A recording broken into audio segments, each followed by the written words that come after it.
My name is Ruth Mbugua. This is Founders Friday.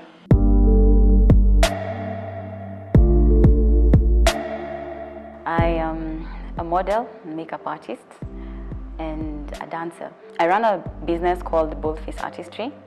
It's my baby, my makeup business is my main business actually. And started 8 years ago. Registered it on 2013. Started back then when I was doing full-time modeling, and that's where it began. I used to manage models back where I was employed, or let me say part-time. It was part-time. And in one of the shoots, I told my boss, these girls have to look extra. They have to have something on their faces. So I told him to get me a few makeup products, and so that I can do their eye makeup and lips. And after that, guys were looking at the makeup. They asked me if I had gone to school. I was like, no.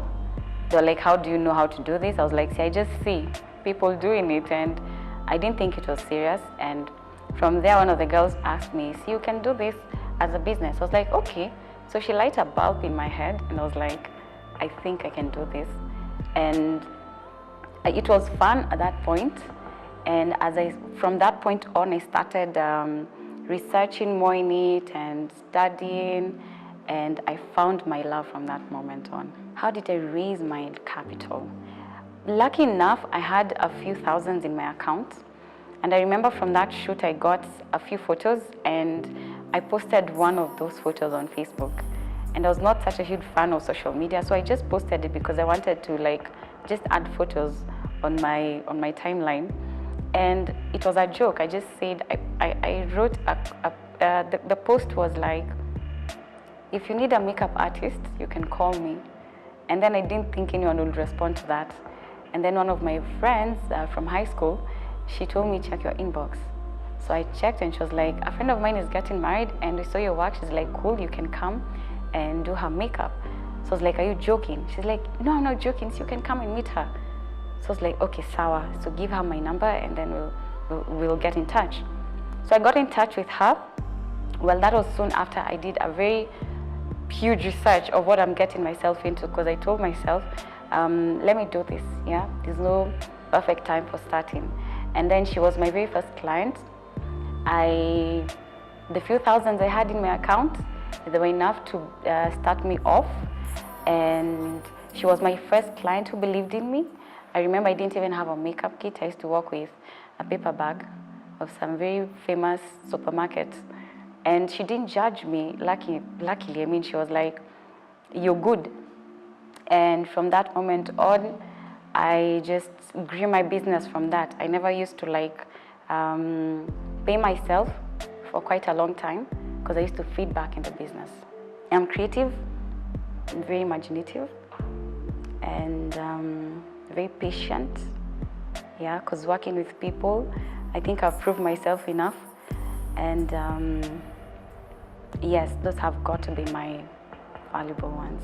Well, I wanted to bring a difference in terms of just how people view makeup, and offer satisfaction in something that people used to view as just a hobby. And I wanted to bring that seriousness into it. I have been an artist for quite some time.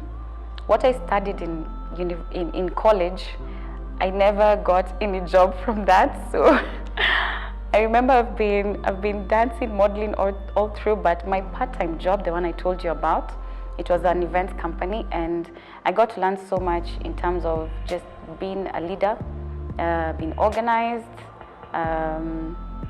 knowing how to handle meetings and clients and all that.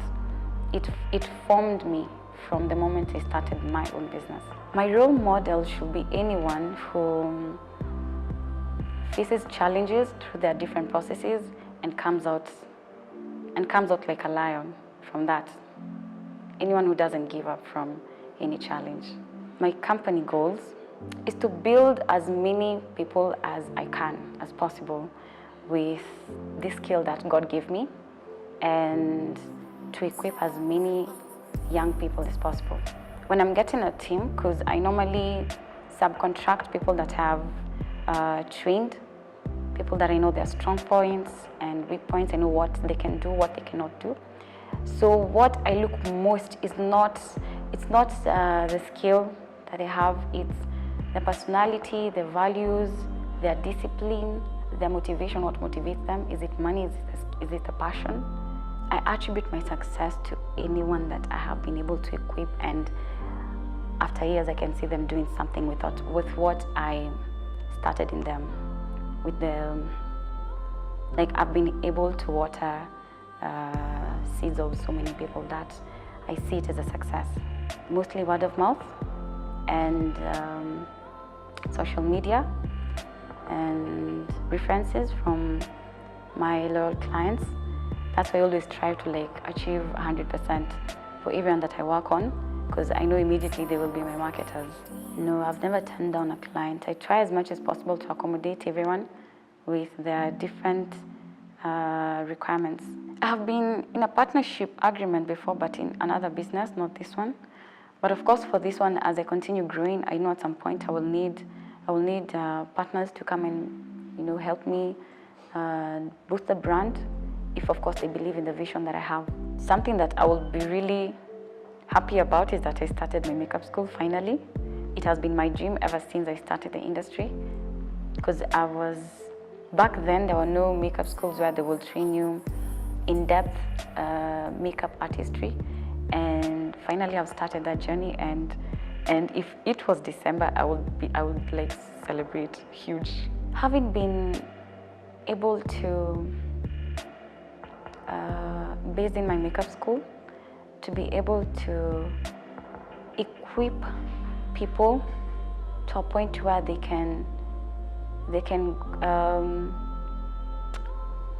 go globally, with the skills that I've given them, to have the exact equipment and tools that I need for my makeup school, to be able to do that, because I think Kenyans, we have to go to the global scale of, if anyone wants to shoot a movie in Kenya, they will be confident we can find makeup artists in Kenya who can do this kind of shoots.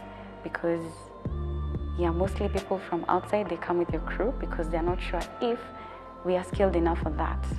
So I'm looking at my school in 5 years that I'll be able to equip people where they can go globally with what they've gotten in my school. I don't have employees for now, but if I will be employing anyone anytime soon, I would look mostly at what drives them, what motivates you to wake up in the morning. I don't want to be reminding you need to be at work by 8 or 9. I don't have to be reminding you to finish a certain project. So what motivates you more is what I'll be looking at. And then second will come your skill, of course. You might be starting and you're comparing yourself with someone who's been in the industry for 8, 10 years. Even just 1 year, that person has moved. And if you compare yourself with these people, you will never start.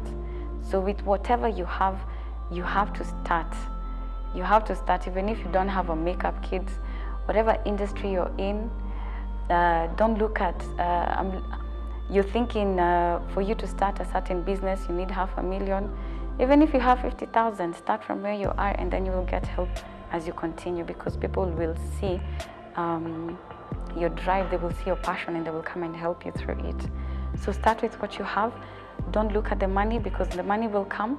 If you look at the money, of course, you're not a business person, because money will come later. My mantra is, you're only as good as your last success. I attend events. I try as much as possible to attend events. Sometimes it's difficult. And I talk to as many people as possible. Sometimes business cards don't really work, because you have to talk about what you do, and you have to present it in the less time you've given, because this person will not have a lot of time to hear your stories.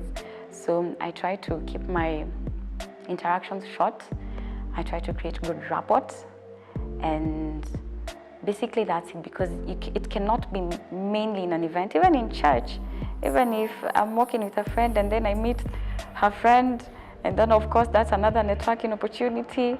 You might never know who this person is. So every opportunity I get to meet different people, I offer my services. I explain what I do, basically.